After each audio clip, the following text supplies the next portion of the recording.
વાવથરા જિલ્લામાં ગઈકાલે યોજાયેલી ખેડૂતોની પદયાત્રા દરમિયાન બનાસકાંઠાના સાંસદ જ્ઞાનીબેન ઠાકોરે વિવિધ કૃષિ અને ખેડૂતોના પ્રશ્નને લઈને રાજ્ય સરકાર પર આકરા પ્રહારો કર્યા હતા.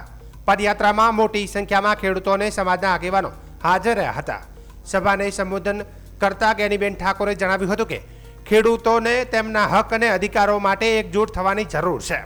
તેમણે ખેડૂતોને સંબોધન કરતા કહ્યું કે પાડોશી રાજ્ય રાજસ્થાનની જેમ ગુજરાતમાં પણ 5 વર્ષે સત્તા પરિવર્તન થવું જોઈએ.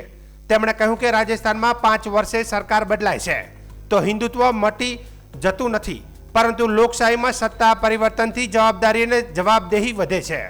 જ્ઞાનીબેન ઠાકોરે વધુમાં જણાવ્યું હતું કે લાંબા સમય સુધી એક જ પક્ષ સત્તામાં રહે ત્યારે નેતાઓ અને તંત્રમાં બેદરકારી વધવાની શક્યતા રહે છે.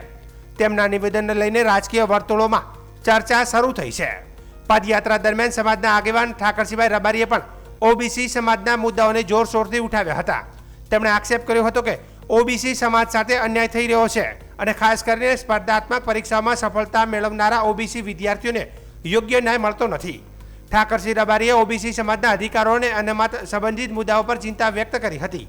તેમણે ઓબીસી સમાજને સંગઠિત થવા અને પોતાના અધિકારો માટે અવાજ ઉઠાવવાનું આહવાન કર્યું હતું. તેમના નિવેદનોને કેટલાક રાજકીય નિરીક્ષકો દ્વારા રાજ્યના ઉચ્ચ અધિકારીઓ અને ભરતી પ્રક્રિયા સાથે જોડાયેલા મુદ્દાઓ તરફ આડકતરી રીતે ટિપ્પણી તરીકે પણ જોવામાં આવી રહ્યો છે. ખેડૂતોની પદયાત્રામાં કૃષિ, સિંચાઈ, પાકના વળતર, રોજગાર અને સામાજિક ન્યાય જેવા મુદ્દાઓ મુખ્ય કેન્દ્ર રહ્યા હતા. કાર્યક્રમ દરમિયાન ખેડૂતોને વિવિધ સમાજોના પ્રતિનિધિઓએ પોતાની માગણીઓ પણ રજૂ કરી હતી.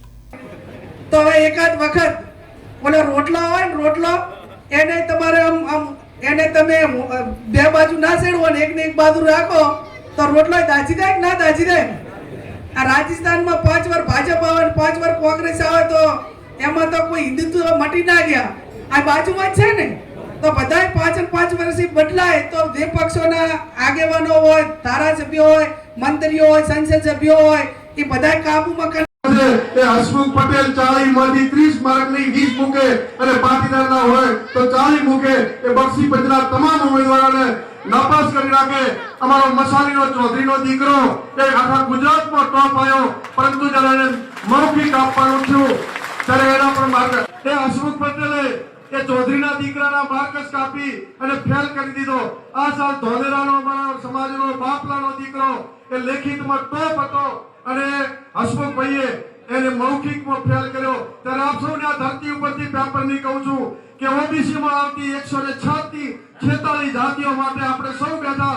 એ આપણે અત્યારે 98% ઓબીસી વાળા તમે સૌ બેઠા છો.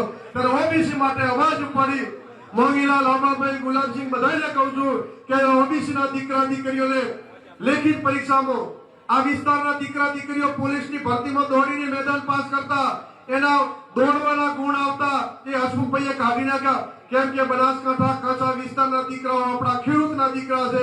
એ ખેડૂતના દીકરા દોડે અને પાસ થાય તો દોડના પોલીસની ભરતીના મેદાનના ગુણ કાપી નાખ્યા. આપણને આવી ઘણી બધી ખબરો નથી હોતી. ત્યારે આપ સૌને ટૂંક સમયમાં બધા કહે છે એક બક્ષીપંચ બચાવો આંદોલન છેડવાનું છે કે જે બક્ષીપંચના દીકરાઓને ન્યાય થાય છે. એ શબ્દ સાથે બોલો વાવેશ્વર મહાદેવ.